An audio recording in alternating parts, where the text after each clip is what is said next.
চ্যাপ্টারের নাম হচ্ছে কি? উদ্ভিদ শারীরিক তত্ত্ব, ইংরেজি হচ্ছে প্ল্যান্ট ফিজিওলজি। এখানে জীবদেহে ইন্টারনালি এমন কিছু ঘটনা ঘটে যেগুলো আমরা বাহির থেকে খালি চোখে দেখবো না। যেমন মানুষের ক্ষেত্রে যদি বলি, পরিপাক, কি বললাম, শ্বসন, রেচন, এগুলো কি খালি চোখে দেখা যায়? এগুলো হচ্ছে ফিজিওলজিক্যাল প্রসেস। বলো কি প্রসেস? বা শারীরবৃত্তীয় প্রক্রিয়া। কি প্রক্রিয়া? শারীরবৃত্তীয় বা শারীরবৃত্তীয় প্রক্রিয়া।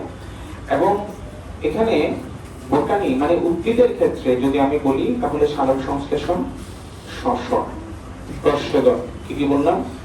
সালোক সংশ্লেষণ, শ্বসন, প্রস্বেদন। এই জিনিসগুলো আমরা উদ্ভিদের ক্ষেত্রে পাই, যেগুলো বাহির থেকে আমরা বুঝতে পারি। এগুলোকে আমরা বলি শারীরবৃত্তীয় প্রক্রিয়া। তো এগুলো আমরা সালোক সংশ্লেষণের শ্বসন আমরা আলোচনা করে ফেলছি। এখন আমরা বাকি পার্টটা দেখবো, যেখানে খনিজ লবণ পরিশোষণটা আমরা আজকে আগে দেখবো। খেয়াল করো, প্ল্যান্ট ফিজিওলজি, এটার আবিষ্কারক হচ্ছে স্টিফেন হেলস। বলো কে? Stephen Hales. এবং এদিকে যাও, এদিকে যাও, হ্যাঁ এদিকে যাও, কেয়ারফুল।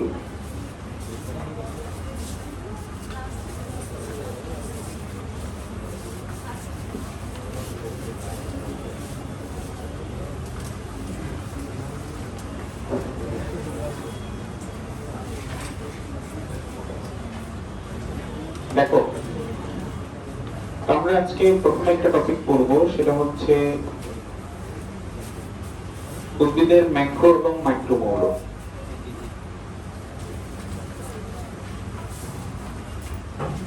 উদ্ভিদের বৃদ্ধি এবং বিপাকের জন্য মৌল লাগে 17টি। হলো কয়টি? 17টি। উদ্ভিদ দেহে কিন্তু প্রায় 57টির মতো মৌল পাওয়া গেছে। কয়টির মতো? 57টির মতো। তবে উদ্ভিদের বেঁচে থাকার জন্য লাগে 17টা।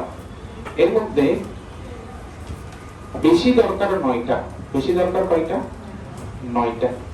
এই 17টার মধ্যে কার্বন, হাইড্রোজেন, অক্সিজেন, এগুলো বায়ু থেকে গ্রহণ করে।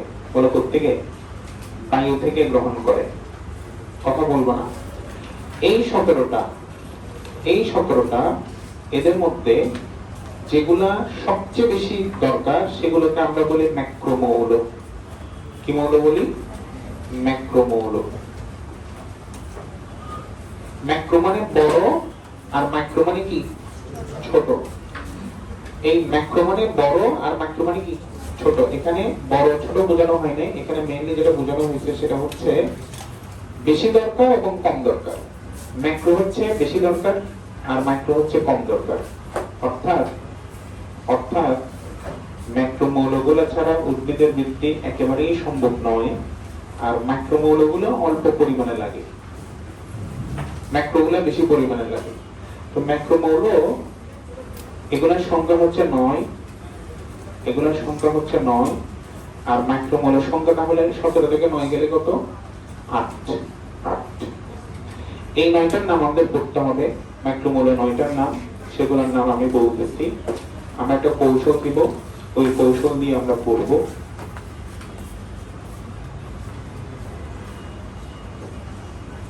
MGK, cafe for nice jobs, for nice jobs। Mg মানে ম্যাগনেসিয়াম। Mg মানে কি বলো? K মানে কি বলো? পটাশিয়াম। Ca মানে কি বলো? ক্যালসিয়াম। N মানে কি বলো? নাইট্রোজেন। এবং C মানে কি বলো? কার্বন। H মানে কি বলো? হাইড্রোজেন। O মানে কি বলো? অক্সিজেন। আর P মানে কি বলো? ফসফরাস। S মানে কি? সালফার। এই সালফারের বাংলা হচ্ছে গন্ধক। বলো কি? গন্ধক। এবং এই ম্যাগনেসিয়াম উদ্ভিদের কি কাজে লাগে দেখো। এই ম্যাগনেসিয়াম দেখো, এটা ছাড়া ক্লোরোফিল তৈরি হয় না। কি তৈরি হয় না? এটা ক্লোরোফিলের জন্য অত্যাবশ্যক। ক্লোরোফিল তৈরির জন্য ম্যাগনেসিয়ামটা অত্যাবশ্যক। তারপর পটাশিয়াম। এই খেয়াল করো, এই যে পটাশিয়াম, এই পটাশিয়াম পত্ররন্ধ্র খোলা ও বন্ধ হওয়ার জন্য দায়ী। পত্ররন্ধ্র কি খোলা খোলা ও বন্ধ হওয়ার জন্য দায়ী। নাইট্রোজেন, এটা ছাড়া বৃদ্ধি হবে না, এটা ছাড়া কি হবে না, বৃদ্ধি হবে না। ওকে, হাইড্রোজেন, অক্সিজেন, কার্বন এগুলো হচ্ছে সালোক সংশ্লেষণ, শ্বসন এগুলোর জন্য জরুরি। কার্বন ছাড়া তো খাদ্য তৈরি হবে না। গ্লুকোজে কি লাগে, কার্বন ডাই অক্সাইড লাগে। তো খেয়াল করো, এই যে ম্যাক্রোমৌলগুলা, এই ম্যাক্রোমৌলগুলো সবচেয়ে বেশি দরকারি, ম্যাক্রোমৌল কম দরকারি। ম্যাক্রোমৌলকে ম্যাক্রোমৌল কখন বলবা সেটা নিয়ে একজন বিজ্ঞানী কথা বলছে। বিজ্ঞানীটার নাম হচ্ছে এপস্টেইন। বলে কি নাম? বা এপস্টেইন। এপস্টেইন 1972 সালের দিকে বলছে যে কোন একটা মৌল তখনই ম্যাক্রোমৌল হবে, কোন একটা মৌল তখনই ম্যাক্রোমৌল হবে যদি যদি যদি ওই মৌলটা ছাড়া উদ্ভিদের বৃদ্ধি না হয়, ওই মৌলটা ছাড়া উদ্ভিদের বিপাক ব্যাহত হয়। কি বললাম? বৃদ্ধি এবং কি বিপাক। অর্থাৎ এমন একটা মৌল যে মৌল ছাড়া উদ্ভিদের বৃদ্ধি হবে না এবং কি হবে না, বিপাক হবে না, তাহলে সেই মৌলকে আমরা কি মৌল বলবো? ম্যাক্রোমৌল বলবো। এটা কে বলছে? বিজ্ঞানী এপস্টেইন 1972 সালের দিকে বলছে। তো এটা গেল বৃদ্ধি এবং বিপাকের জন্য এগুলা অত্যাবশ্যক, এই মৌলগুলা। কিছু মৌল আছে যারা, দেখো কিছু মৌল আছে যারা উপকারী মৌল হিসেবে থাকে। উপকারী মৌল, উপকারী মৌল হিসেবে থাকে। উপকারী মৌল, উপকারী উপকারী মৌল হিসেবে থাকে। কিছু মৌল আছে উপকারী মৌল, এরা ম্যাক্রো বা ম্যাক্রো লিস্টে থাকবে না, এরা হচ্ছে উপকারী মৌল। উপকারী মৌল মানে হচ্ছে এটা সবার জন্য লাগে না, নির্দিষ্ট কিছু উদ্ভিদের জন্য লাগে। যেমন সামুদ্রিক শৈবালের জন্য লাগে আয়োডিন। সামুদ্রিক শৈবালের জন্য কি লাগে বলো? আয়োডিন। সামুদ্রিক শৈবাল, সামুদ্রিক শৈবালে কি লাগে বলো? আয়োডিন। সিলফোর উদ্ভিদে লাগে সোডিয়াম। এই সিলফোর উদ্ভিদে কি লাগে? সোডিয়াম লাগে। তেমনি ভাবে ঘাসে লাগে সিলিকন। ঘাসে কি লাগে? সিলিকন। তো এরকম। তারপর লিগিউম জাতীয় উদ্ভিদ আছে কতগুলা, যাদের লাগে নিকেল। এগুলো হচ্ছে তাদের উপকারী মৌল। বলো কি মৌল? উপকারী মৌল। এই যে সামুদ্রিক শৈবালের জন্য উপকারী মৌল আয়োডিন, সিলফোর উদ্ভিদের জন্য হচ্ছে সোডিয়াম, ঘাস জাতীয় উদ্ভিদের জন্য হচ্ছে সিলিকন। এখানে একটা টুইস্ট আছে, টুইস্টটা হচ্ছে এটা, ঘাসের ক্ষেত্রে সিলিকন হচ্ছে উপকারী মৌল, তবে এই সিলিকন ছাড়া ঘাসের বৃদ্ধি এবং বিপাক হয় না। কি বললাম?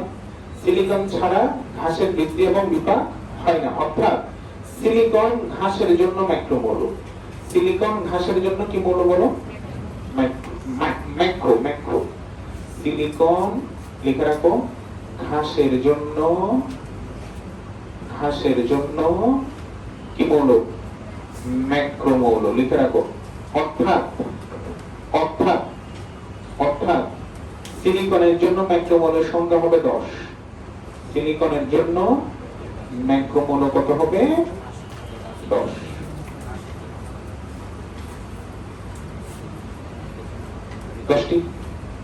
সিলিকনের ম্যাক্রোমৌল কয়টি? 10টি। এই হচ্ছে কাহিনী। এখন আমরা জানবো যে এই মৌলগুলো কারা শোষণ কেমনে করে। অবশ্যই মাটি থেকে শোষণ করে, এই তিনটা ছাড়া। এই তিনটা বায়ু থেকে, আর বাকিগুলো থেকে মাটি থেকে। মাটি হচ্ছে খনিজ লবণের মেইন উৎস। খনিজ লবণের মেইন উৎস লিখে রাখো। মাটি হলো খনিজ লবণের প্রধান উৎস। মাটি হলো খনিজ লবণের প্রধান উৎস। এটা যদি মাটি হয়, দেখো এটা যদি মাটি হয়, এটা যদি মাটি হয়, তাহলে উদ্ভিদের মূল যদি হয় এটা, উদ্ভিদের মূল যদি হয় এটা, উদ্ভিদের মূল যদি হয় এটা, এই যে এটা হচ্ছে মূল, এটা হচ্ছে মূল,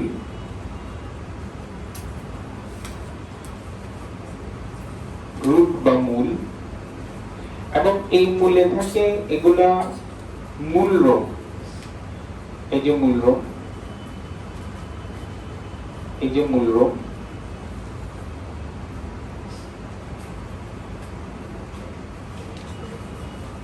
এই যে মূল রোগ, এগুলার নাম হচ্ছে মূল রোগ।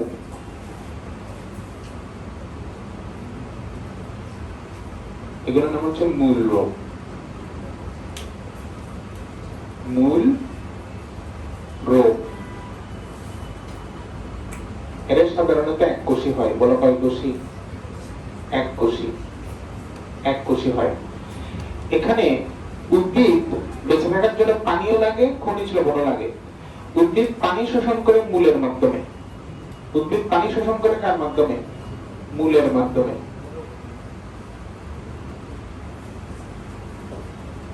এর অপেক্ষাকৃত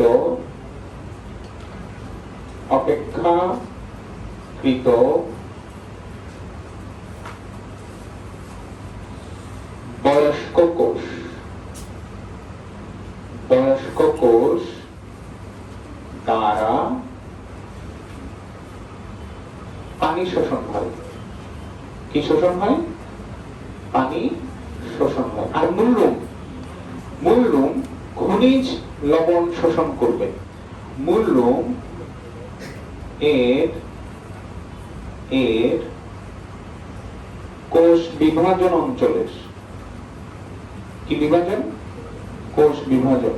কোষ বিভাজন অঞ্চলটা অগ্রভাগে থাকে নাকি গোড়ার দিকে থাকে? অগ্রদিকে থাকে। অগ্রভাগের কোষ বিভাজন অঞ্চলের, কোষ বিভাজন অঞ্চলের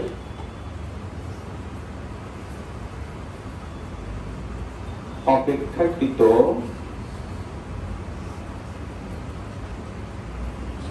তরুণ কোষ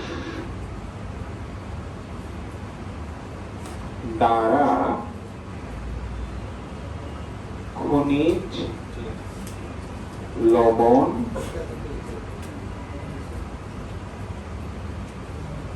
শোষিত হয়। শোনো, দুইটা ঘটনা, একটা হচ্ছে পানি শোষণ আর একটা হচ্ছে কি শোষণ? খনিজ লবণ শোষণ। পানি শোষণ হচ্ছে কি দিয়ে? মূল দিয়ে, অপেক্ষাকৃত বয়স্ক কোষ দিয়ে। আর খনিজ লবণ শোষণ হচ্ছে কি দিয়ে? মূলরূপ দিয়ে, অপেক্ষাকৃত তরুণ কোষ দিয়ে। বলো কি কোষ দিয়ে? তরুণ কোষ দিয়ে। তো এখন খেয়াল করো,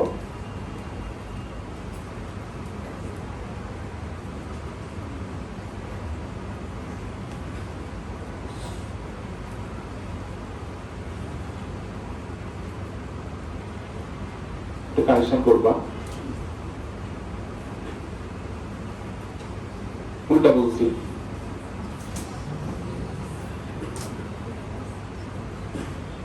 মূলরূপ দিয়ে পানি শোষণ করে। বলো কি শোষণ করে?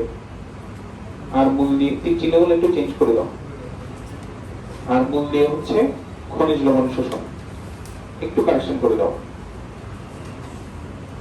পানি যে শোষণ হচ্ছে, কারণ পানি যে শোষণ হচ্ছে, এই পানিটা শোষণ হয় নিষ্ক্রিয় পদ্ধতিতে। বলো কি পদ্ধতিতে? নিষ্ক্রিয় পদ্ধতিতে। নিষ্ক্রিয় পদ্ধতিতে। আর খনিজ লবণ শোষিত হয় সক্রিয় পদ্ধতিতে।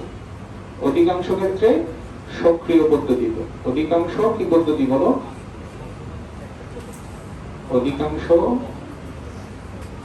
ক্ষেত্রে, এই কথা বলে কে? সক্রিয় শোষণ। আর পানি হচ্ছে নিষ্ক্রিয় শোষণ। পানি কি? নিষ্ক্রিয় শোষণ। এখন দেখো, নিষ্ক্রিয় আর সক্রিয় মানে কি? নিষ্ক্রিয় মানে হচ্ছে বিপাকীয় শক্তির প্রত্যক্ষ প্রয়োজন লাগে না। বিপাকীয় শক্তির প্রত্যক্ষ প্রয়োজন নেই। আর সক্রিয় মানে হচ্ছে বিপাকীয় শক্তির প্রত্যক্ষ বিপাকীয় শক্তির প্রত্যক্ষ প্রয়োজন প্রয়োজন মনে রাখবা, নিষ্ক্রিয় পদ্ধতি মানে হচ্ছে যেখানে কোনো বাহক লাগে না। কি লাগে না বলো? বাহক লাগে না। অর্থাৎ পানি শোষণ হবে বাহক ছাড়া, বাহক লাগে না, বাহক লাগে না। আর এখানে বাহক লাগে। এখানে কি লাগে? বাহক বাহক লাগে। এবং এখানে পানি যে শোষণ হয় অণু আকারে শোষণ হয়। বলো কি আকারে? মানে H2O আকারে, অণু আকারে শোষণ, অণু আকারে শোষণ। আর খনিজ লবণ যে শোষণ হয়, এই যে খনিজ লবণ যে শোষণ হয়, এটা আয়ন আকারে শোষণ হয়। বলো কি আকারে? আয়ন আকারে। বলো আয়ন কয় প্রকার? দুই প্রকার। কি কি? ক্যাটায়ন এবং অ্যানায়ন। এখানে মেডিকেল ভর্তি পরীক্ষা এবং চিরাঙ্গনেরও অনেকবার আসছে এরকম প্রশ্ন যে কোন আয়ন দ্রুত এবং কোন আয়ন স্লো শোষণ হয়। তো আমরা এটা মনে রাখবো লবণ দিয়ে। দেখো, দ্রুত শোষণ আর মন্থর শোষণ, দ্রুত শোষণ আর হচ্ছে মন্থর মানে স্লো শোষণ। দ্রুত শোষণ হয় পটাশিয়াম নাইট্রেট। বলো কে শোষণ হয়? এটা লবণ, পটাশিয়াম নাইট্রেট। এখন পটাশিয়াম নাইট্রেটকে তুমি ভাঙো, আয়নে ভাঙো, কি কি হয়? K প্লাস আর এদিকে কি হয়? NO3 minus. তাহলে বলো সবচেয়ে দ্রুত কোন ক্যাটায়ন শোষিত হয়? পটাশিয়াম। আর সবচেয়ে দ্রুত কোন অ্যানায়ন শোষিত হয়? নাইট্রেট। আর মন্থর হচ্ছে ক্যালসিয়াম সালফেট। বলো কি সালফেট? Calcium sulphate. এটাকে আয়ন বানালে কি কি হয়? Ca2 plus SO4 minus 2 minus. তার মানে সবচেয়ে স্লো কোন ক্যাটায়ন শোষিত হয়? কোন ক্যাটায়ন? ক্যালসিয়াম। আর সবচেয়ে স্লো কোন অ্যানায়ন? Sulphate, sulphate. ওকে, এবার আমরা অনেক কিছু শিখতে পারলাম। তোমরা খাতায় লিখো আমরা আসলে এতক্ষণ পর্যন্ত কি কি শিখলাম। লিখো, খাতায় লিখো। উপরোক্ত আলোচনা থেকে আমরা জানতে পারলাম, উপরোক্ত আলোচনা থেকে যা জানতে পারলাম। লিখো, উপরোক্ত আলোচনা থেকে যা জানতে পারলাম। এক নাম্বার উদ্ভিদ শারীরতত্ত্বের জনক। এক নাম্বার উদ্ভিদ শারীরতত্ত্বের জনক কে? উদ্ভিদ শারীরতত্ত্বের জনক কে? দেখো, এখন আমরা আগে আলোচনা করছি, পরে প্রশ্ন লিখতেছি। এক নাম্বার উদ্ভিদ শারীরতত্ত্বের জনক কে? দুই নাম্বার ম্যাক্রোমৌল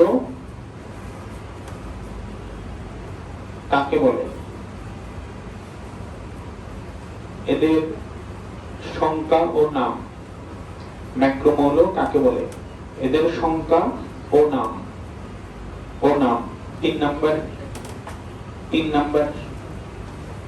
তিন নাম্বার হচ্ছে উপকারী মৌল।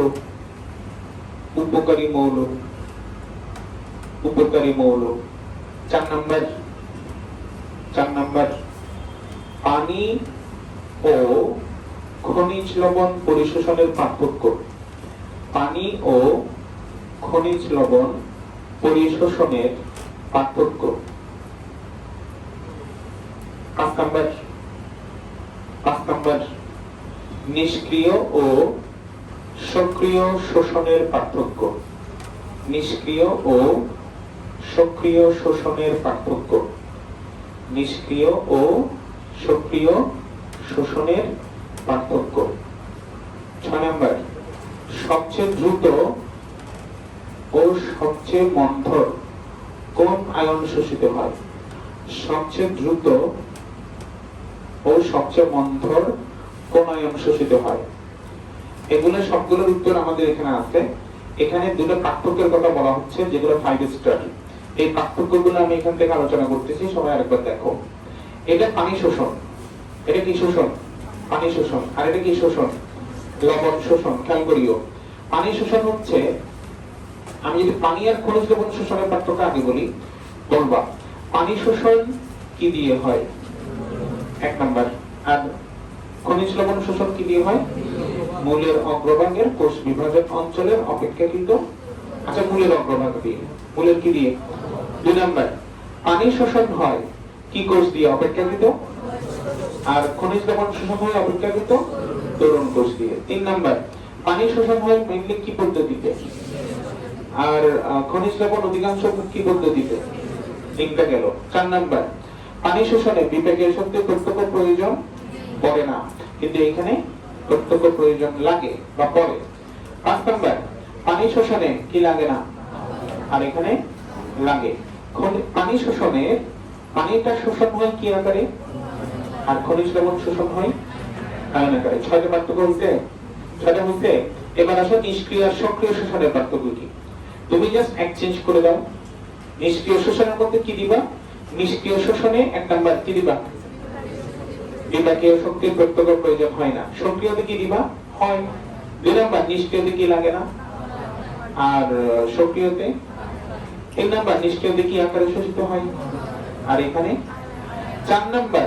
নিষ্ক্রিয় শোষণের এক্সাম্পল, যেমন পানি কি দ্বারা শোষিত হয়?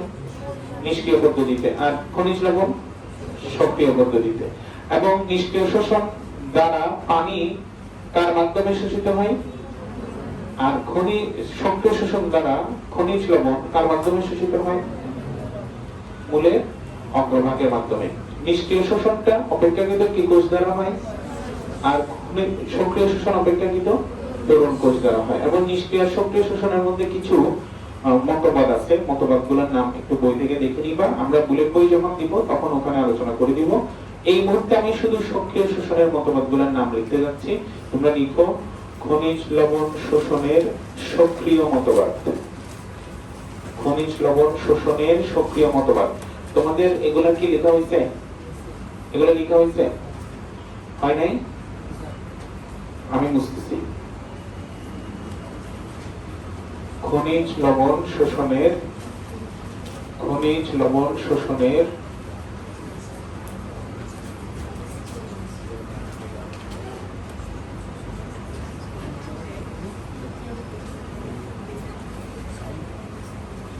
এক মিনিট পরে এগুলো মুছবো।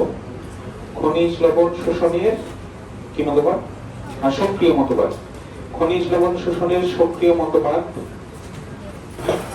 দেখো, খনিজ লবণ শোষণ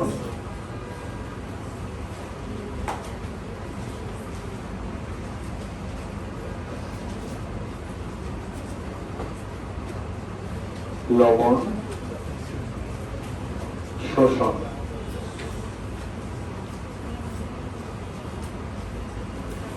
সক্রিয় মতবাদ। সক্রিয় শোষণ মতবাদ। সক্রিয় শোষণ মতবাদ।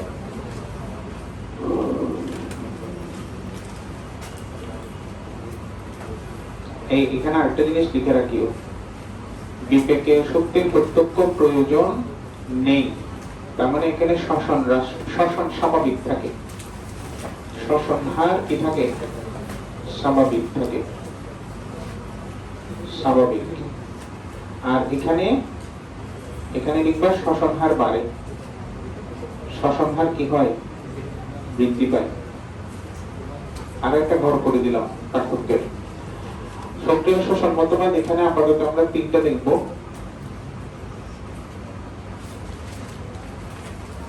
সেগুলো কি কি দেখো। একটা হচ্ছে লুন্ডিগার্ডের মতবাদ। লুঙ্গি না, লুন্ডি বা লুন্ডে গার্ডের মতবাদ। আমরা জানি সক্রিয় শোষণে বাহক লাগে। কি লাগে? এই লুন্ডিগার্ডের মতবাদে বাহক হচ্ছে সাইটোক্রোম। বলো কি নাম?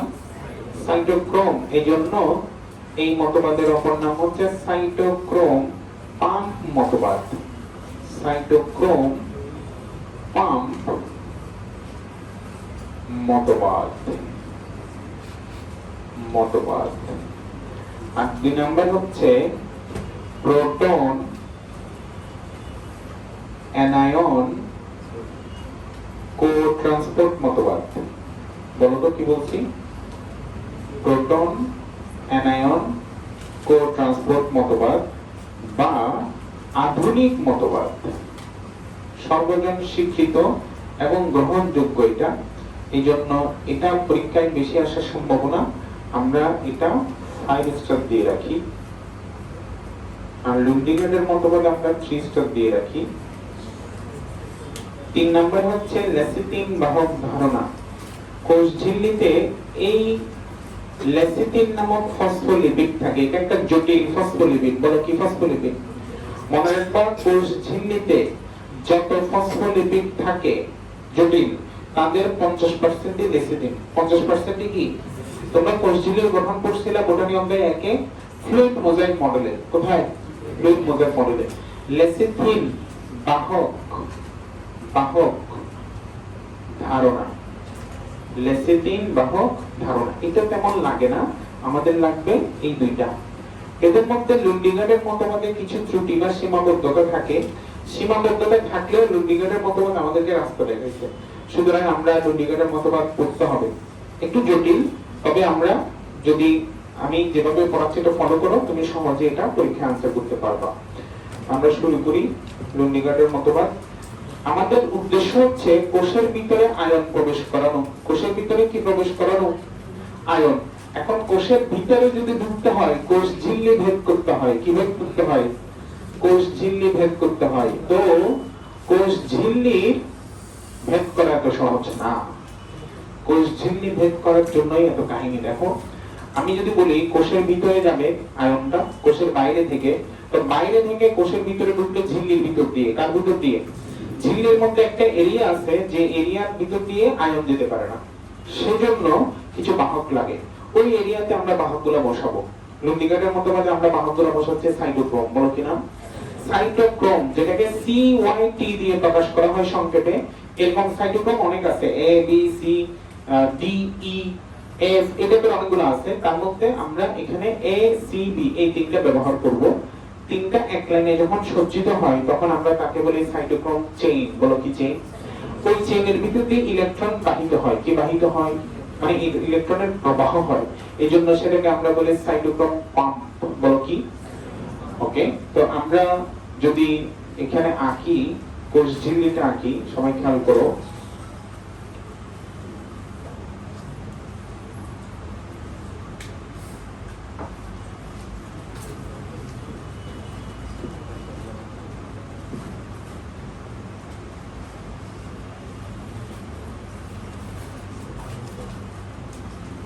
সবাই আঁকো।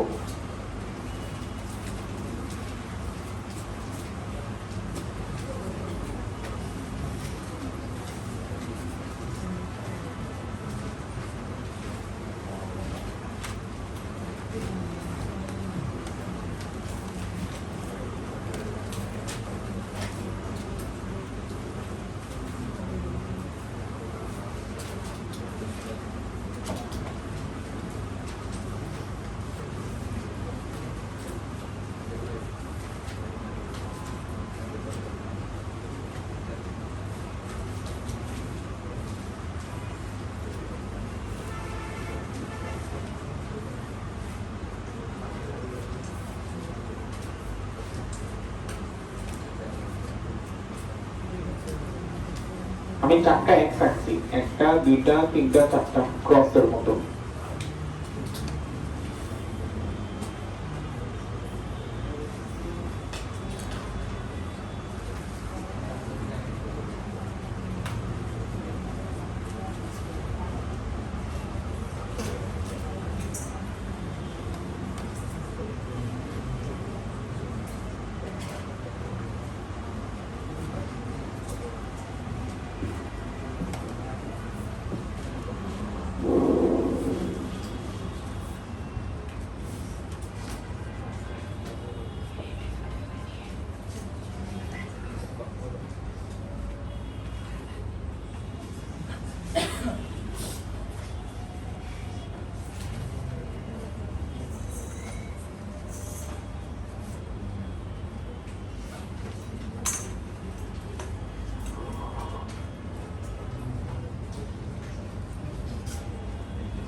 করে খেয়াল করো, কোষ ঝিল্লিটাকে বিশাল হাইলাইট করছি, এটা কোষের বাহির, এটা পুরোটা কোষ ঝিল্লি।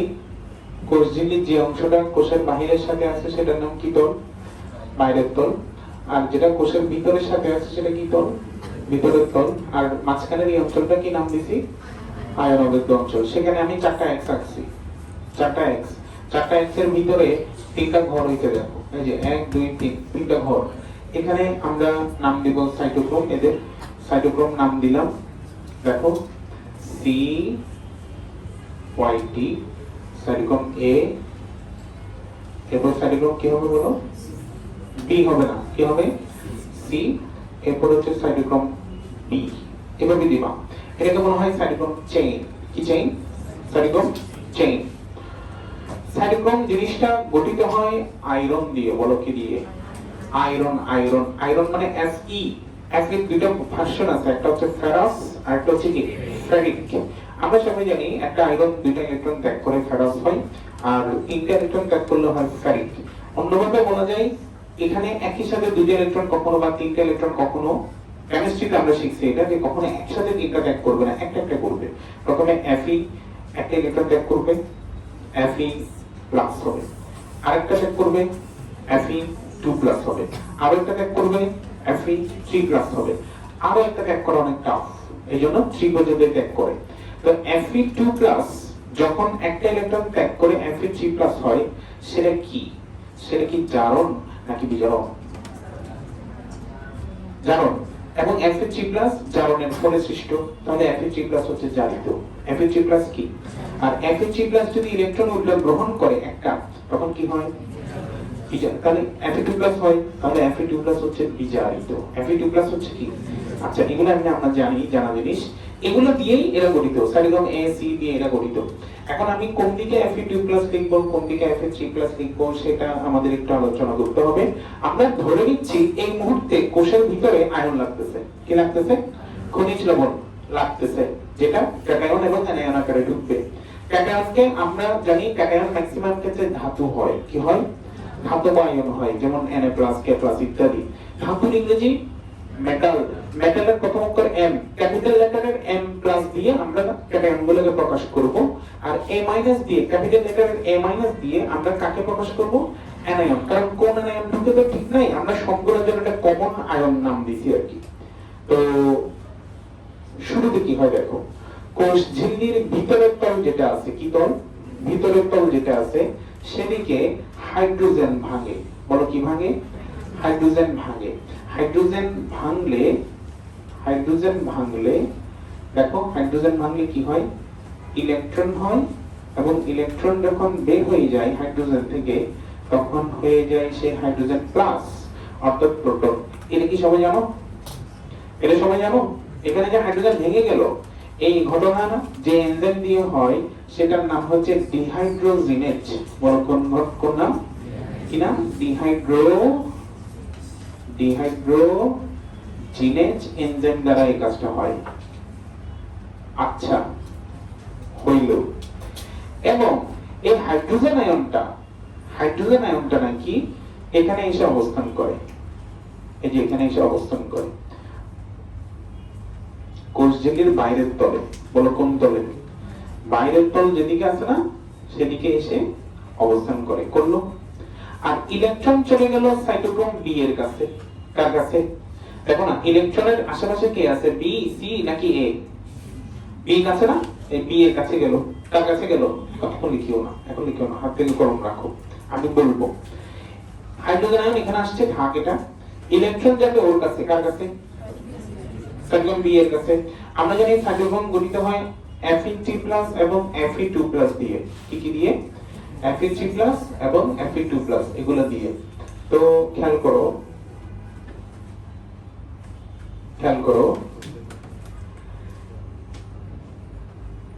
Fe2+ যদি ইলেকট্রন গ্রহণ করে, ইলেকট্রন ত্যাগ করে, কি ত্যাগ করে বলো? ইলেকট্রন ত্যাগ করে, তাহলে কি হয় বলো তো? Fe3+। এটাকে আমরা বলবো জারিত। আমরা কি বলবো? জারিত। একটা ইলেকট্রন ত্যাগ করছে। এবার এই Fe3+ যদি একটা ইলেকট্রন আবার গ্রহণ করে, কি করে, তাহলে সেটা কি হয়ে যায়, Fe2+ হয়। এটাকে আমরা বলবো বিজারিত। বলো, কি বলবো, বিজারিত। তাহলে এবার আমাকে বলো, Fe2+ আর Fe3+ যদি এক জায়গায় থাকে, সেখানে থেকে যদি তুমি একটা ইলেকট্রন ছুঁড়ে মারো, ওটাকে কে গ্রহণ করবে, Fe3+, এবং গ্রহণের সাথে সাথে সে কিসে কনভার্ট হবে, Fe2+। তাহলে আমি যদি এই ইলেকট্রনটাকে সাইটোক্রোম বি এর কাছে দেই, সাইটোক্রোম বি এ থাকা কে ইলেকট্রনটাকে গ্রহণ করবে, Fe3+ নাকি 2+? 3+। এবং সে কনভার্ট হবে কিসে, Fe2+। তাহলে তীর চিহ্নটা আমি কোন দিকে দিব, নিচে এইখানে দিব না উপরের দিকে দিব, এই যে দিলাম, এই যে দিলাম, এই যে দিলাম। খেয়াল করো, খেয়াল করো, খেয়াল করো, খেয়াল করো, চোখ সরাবো না। এখন বলো, ইলেকট্রন যখন এখানে আসছে, এই যে ইলেকট্রন যখন এখানে আসছে, চেইনে আসছে, সাইটোক্রোম চেইনে, এখানে নেগেটিভ চার্জ বেড়ে গেছে না, নেগেটিভ চার্জ বেড়ে গেছে না? চিন্তা করো তো, আগে ছিল 10টা প্লাস 10টা মাইনাস, কথার কথা, এই চেইনের মধ্যে এখন একটা ইলেকট্রন গেছে, তাহলে 11টা মাইনাস হয়ে গেছে না, প্লাস 10টা, তাহলে ব্যালেন্স আছে নাকি ইমব্যালেন্স হয়েছে? তো ব্যালেন্স করতে হলে কি করতে হবে, একটা প্লাস দিতে হবে, তাহলে 11 হবে। অথবা একটা মাইনাস কি করতে হবে, বের করতে হবে। যেহেতু আগে 10 ছিল, তাহলে একটা মাইনাস বের করে দেওয়াটা উত্তম। তো এখন একটা মাইনাস ইলেকট্রন অলরেডি ঢুকছে, হ্যাঁ, এখন এটাকে লেভেল করতে হলে ওই চেইনে থাকা সম পাওয়ারের, মানে -1 পাওয়ারের একটা অ্যানায়ন আমরা বের করে দিব। এবং বের করার জন্য দুটো জায়গা আছে, একটা হচ্ছে কোষের ভিতর আর একটা কোষের বাহির। এর কাছে কে, কোষের ভিতর অংশ নাকি বাহির অংশ, ভিতর অংশ। তো ওখানে একটা আমরা মাইনাস চার্জ বের করে দিব। আমরা জানি মাইনাস চার্জ মানে অ্যানায়ন, মাইনাস চার্জ মানে কি, যাকে আমরা এ দিয়ে প্রকাশ করি, কি দিয়ে প্রকাশ করি, এই যে এ মাইনাস। এটা এখন একটা চলে গেল। বলতে পারো স্যার, যদি দুইটা ইলেকট্রন আসে, দুইটা হাইড্রোজেন ভেঙে, তাহলে দুইটা আয়ন যাবে। তিনটা আসলে তিনটা আয়ন যাবে, চারটা আসলে চারটা আসবে না। কারণ Fe3+ এর ক্ষমতা কয়টা ইলেকট্রন, তিনটা ইলেকট্রন। বুঝে গেছে? প্রতিবারে হাইস তিনটা করে করে যেতে পারবে আর কি। আচ্ছা, কথা এটা। এখন বলো, এখন বলো, এই আয়ন যে যাচ্ছে, এই আয়ন যে যাচ্ছে, তাহলে এই দিকে একটা তীর চিহ্ন দিয়ে রাখলো। তাহলে আমি একটু খেয়াল করো তো, শেষের যে এক্সটা আছে, সেই এক্স এর উপরে দুইটা তীর চিহ্ন দিছি না, তোমরাও দিয়ে দাও, তোমরাও দিয়ে দাও।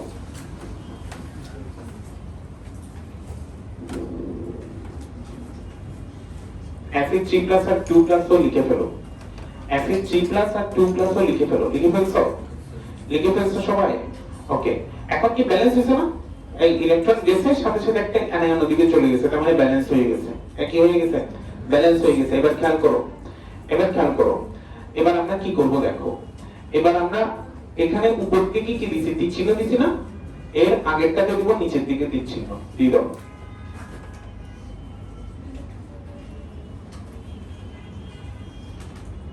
দিছো? দিছো? এভাবে উল্টা হতে থাকবে। এর আগেরটাকে দিব উপরের দিকে, দোনোটা। আর প্রথমটাকে কোন দিকে দিব, নিচে। দিল, সবাই দিয়ে দিছো? দিয়ে দিছো? ওকে। এবার Fe কি লিখবো দেখো। Fe এখানে যা আছে, এই এখানে যা আছে, এর আগে তার উল্টা লিখবো। এখানে নিচে 3, উপরে 2, তার মানে এখানে হবে উপরে 3, নিচে কি 2+। আর এখানে কি হবে, নিচে 3+, উপরে কি 2+। উল্টা পাল্টা, উল্টা পাল্টা হয়ে গেল, হয়ে গেল। এখন শুনো, এখন শুনো, এই 3+ যখন ইলেকট্রন গ্রহণ করছে, লিখে হয়েছে সবার? ওকে, এবার এদিকে তাকাও। 3+ যখন ইলেকট্রন গ্রহণ করছে, সে কি হয়েছে, Fe2+ হয়েছে। আবার Fe2+ এখন ইলেকট্রনটা ওর কাছে দিয়ে দেয়, সাইটোক্রোম কার কাছে দিয়ে দেয়, Cl গেছে, তো Fe2 প্লাস ইলেকট্রন একটা দিয়ে দিলে সে কি হয়ে যায় Fe3 প্লাস। তো এখানে এখানে ইলেকট্রন গ্রহণ কি করবে, আমি বারবার বলতেছি ইলেকট্রন গ্রহণ সব সময় Fe3 প্লাস করবে এবং সে কনভার্ট হবে কিসে Fe2 প্লাস। তো Fe2 প্লাস যখন ইলেকট্রনটা এখানে দিয়ে দিচ্ছে এখানে তো দুইজন আছে, এই দুইজনের মধ্যে কে গ্রহণ করবে, সে কনভার্ট হয়েছে কিসে, এই যে দিচ্ছিল নিচের দিকে। এবার Fe2 প্লাস ইলেকট্রনটাকে দিবে কার কাছে, সাইটোক্রোমে, সেখানে সেটাকে গ্রহণ করবে কে, তো সে কনভার্ট হবে কিসে। একই ভাবে প্রযোজ্য Fe2 প্লাস এবার ইলেকট্রনটাকে দিয়ে দেওয়ার কথা, কিন্তু এই Fe2 প্লাস দিছে সাইটোক্রোম সি কে, এই Fe2 প্লাস দিছে সাইটোক্রোম কাকে, কিন্তু এই Fe2 প্লাস দেওয়ার জন্য এখানে কোন সাইটোক্রোম আছে, তাহলে ইলেকট্রনটাকে সে কি করবে, ছুঁড়ে ফেলে দিবে। ছুঁড়ে ফেলে দিলে এই দেখো ইলেকট্রনটা এদিক দিয়ে এখানে, ইলেকট্রনের আগের পুরাতন বন্ধু নাম কি, প্রোটন, যেখানে বসে আছে ইলেকট্রনটা আর কোথাও জায়গা না দিয়ে ওখানে চলে যায়।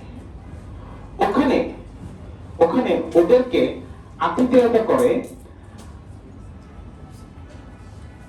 অক্সিজেন, বলো কি করে, অক্সিজেন।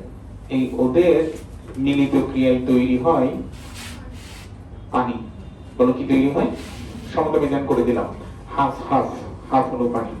আচ্ছা, এখনো কিন্তু একটা সমস্যা রয়ে গেছে। আমরা শুরু করছিলাম কি দিয়ে, ইলেকট্রন যে চেইনে ঢুকছে সাথে সাথে ব্যালেন্স করার জন্য একটা এনায়নকে কি করে দিয়েছিলাম, পাঠিয়ে দিয়েছিলাম, কিন্তু সেই ইলেকট্রনটা এখন আবার চলে আসছে, চেইন থেকে সরে গেছে না, এতক্ষণ ব্যালেন্স ছিল, এখন আবার ইলেকট্রন যাওয়াতে আবার হোল সৃষ্টি হয়েছে, মানে মাইনাস চার্জের ঘাটতি সৃষ্টি হয়েছে। ফলে এটাকে লেভেল করার জন্য আমরা বাহির থেকে একটা সম পাওয়ারের অ্যানায়ন প্রবেশ করাবো, এই যে করালাম।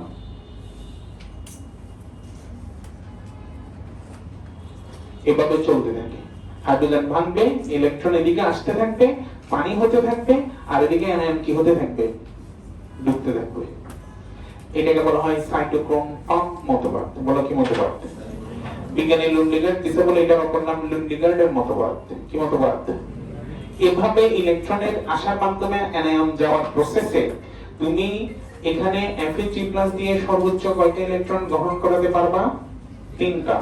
একটা ইলেকট্রন যদি একটা অ্যানায়ন বহন করে, 3টা ইলেকট্রন 3টা অ্যানায়ন বহন করবে, তাহলে চার্জের উপর ভিত্তি করে Fe3+, তুমি লিখো না FeCl3, Fe3+ যদি যুক্ত হয়, আবার এদিকে Fe2+ এর সাথে হলো FeCl2, তার মানে আমি যদি অ্যানায়ন Cl- অ্যানায়ন একটা Fe2+ এর সাথে কয়টা Cl- অ্যাড করতে পারছি, 2টা, একটা Fe3+ এর সাথে কয়টা Cl3, 3টা। ঠিক একই ভাবে Fe3+ বহন করতে পারে 3টা অ্যানায়ন, কয়টা অ্যানায়ন, 3টা অ্যানায়ন। এভাবে 3A- লিখে দিবা। আর Fe2+ কয়টা বহন করতে পারবে, 2টা। এভাবে এগুলো লিখে দাও।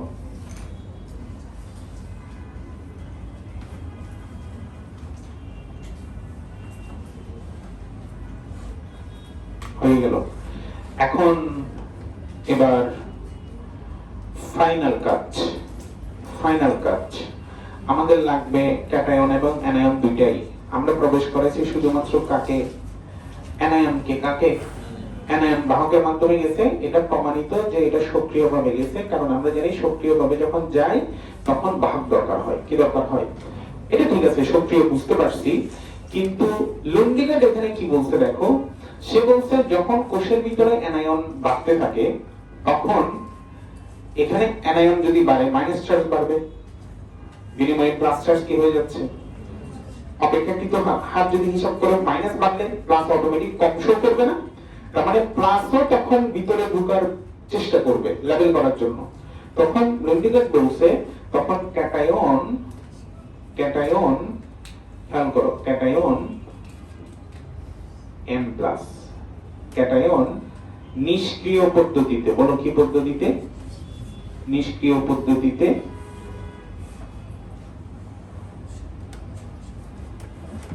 কোষের ভিতরে প্রবেশ করে।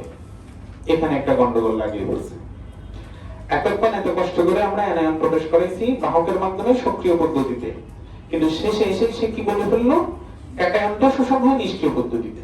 কিন্তু পরে আমরা জানতে পারছি কি জানো, পরে বিজ্ঞানীরা জানতে পারছে যে ক্যাটায়নও কি পদ্ধতিতে শোষিত হয়, সক্রিয় পদ্ধতিতে, মানে বাহকের মাধ্যমে। তাহলে এখানে একটা ত্রুটি আছে না, এটা ত্রুটি না? সুতরাং এটা আমরা সবাই এটা সর্বজন স্বীকৃত বা সর্বজন গ্রাহ্য বা গৃহীত হতে পারে না। এই জন্য আমরা বলি লুন্ডিগার্ডের মতবাদটা সর্বজন স্বীকৃত নয়, কারণ এখানে কি একটা সীমাবদ্ধতা আছে, যেটা ক্যাটায়ন কিভাবে শোষিত হয়, নিষ্ক্রিয়ভাবে শোষিত হয়, এটা লুন্ডিগার্ডের মতবাদ বলে। কিন্তু আসলে তো সেভাবে শোষিত হয় না, আসলে সে সক্রিয়ভাবে শোষিত হয়, যেটা সমাধান দেওয়া হয়েছে এখানে।